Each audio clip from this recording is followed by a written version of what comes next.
So, CBS sports analyst Bryant McFadden gave his opinion on why the Cincinnati Bengals will not be making the playoffs this upcoming season. He talked on the 93.7 The Fan on their show about this whole entire thing. I will leave this link down below if you want to listen to the whole thing, but here's the quote that he said. I think that the injury might be more significant than what they're telling us, McFadden pointed out. I strained my calf throughout my time playing, and I was ready to be back in 2 weeks, if not sooner. So I don't know where he is in regards to being the Joe Burrow that we've all grown to seeing playing outstanding football. Can he sustain that in regards to health for a full season? I don't know. Trevor Siemian's a quarterback at least for more than half of their ball games this year. They're not getting into the playoffs. So he lists off his playoff teams and he did not add us. And here's what I will say starting off right away. Number one, it's why I hate analysts. This is why I freaking hate analysts. So, you guys not know, he's a former Pittsburgh Steelers cornerback. But that has nothing to do with this. The squealer in him has nothing to do with this. It's the fact that, first off, don't speak on someone else's injury. Okay, and I don't like this. I hate this so much. Every single person is different when it comes to injuries, right? It is. It's just a point of life. Everyone's body is different. So when you say, well, I came back in 2 weeks, congratulations, right? Other players might come back in a month, might come back in 3 weeks, 4 weeks. And also, because you're a sports analyst, you probably should realize this. Do you think that he might be, not fine, but he might be ready to come back, but the Bengals aren't stupid and going to put him back in training camp and practices and preseason that he doesn't need to be back in, and they can just rest him to week 1 and he'll be absolutely fine? Does that not, go through your brain? And also another thing, so you're saying that you think he's going to miss at least half of the games this season.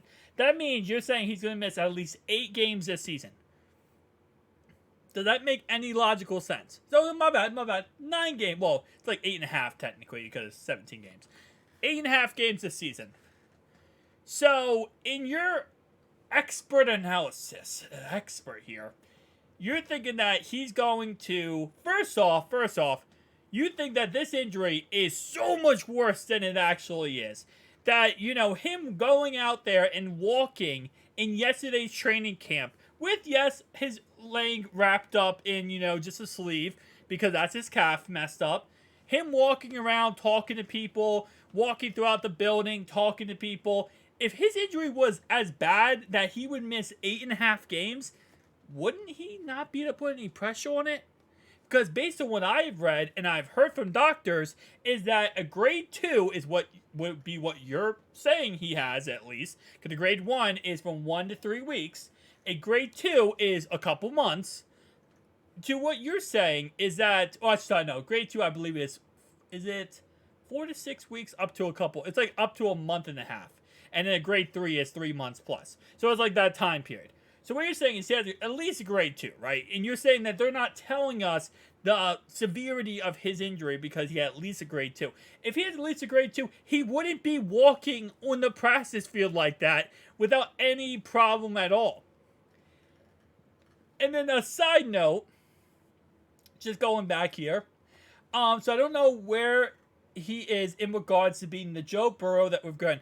So you think because he's not going to be practicing training camp and not playing in preseason, this is going to make him not the Joe Burrow that we love to see, the best quarterback in the league. I hate to tell you, my man, Bryant McFadden here, Joe has never finished a full training camp in his whole career so far. Last year, he had to get surgery. The year before that, he tore his, ACL, PCL, and MCL. And of course, this year he has the calf. He's never gotten through training camp or the preseason. And he still goes out there and puts up high numbers and plays at the highest level in the game. So I just don't like when again, listen, he's doing this, I truly believe this, for shock value. Because, oh, you're talking on a radio show and you're not listing off, the best team in the AFC North. We're just going to leave them off. And now the Steelers fans are going to, all squealers are like, yes, yes, yes. Thank you for not saying that the Bengals are going to win. Listen, even if he was out to week 5, as Jamar Chase said, as long as you walk, just come back by week 5. We could at least go probably 3-2. We're going to beat the Rams, right? I think we could honestly beat the Browns with Trevor Siemian. I ain't going to lie to you guys. I think we could beat the Browns with Trevor Siemian. But, let's say we don't, right? The Ravens, I think we could beat with their offense struggling right now. That's 2 wins. And I got to look at the schedule to see who else we have. But, again, my point is, we could at least go 3-2. Then week 5, right? Then we play Seattle before our bye week. So, let's say he doesn't come back by week 5. Let's say at worst, he comes back week 7 or week 8, right? After our bye week. So the first 6 games, he is out. Let's say at worst, we go 3-3, right? He comes back, we'll probably go 13 or 14-3.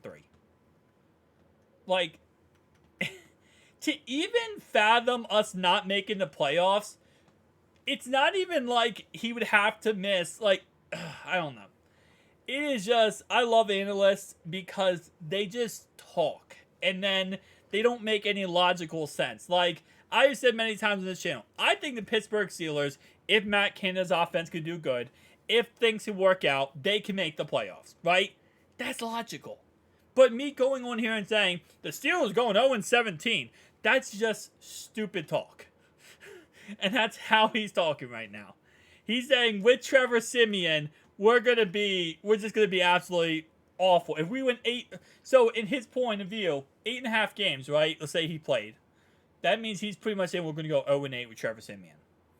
And then let's say at worst, right?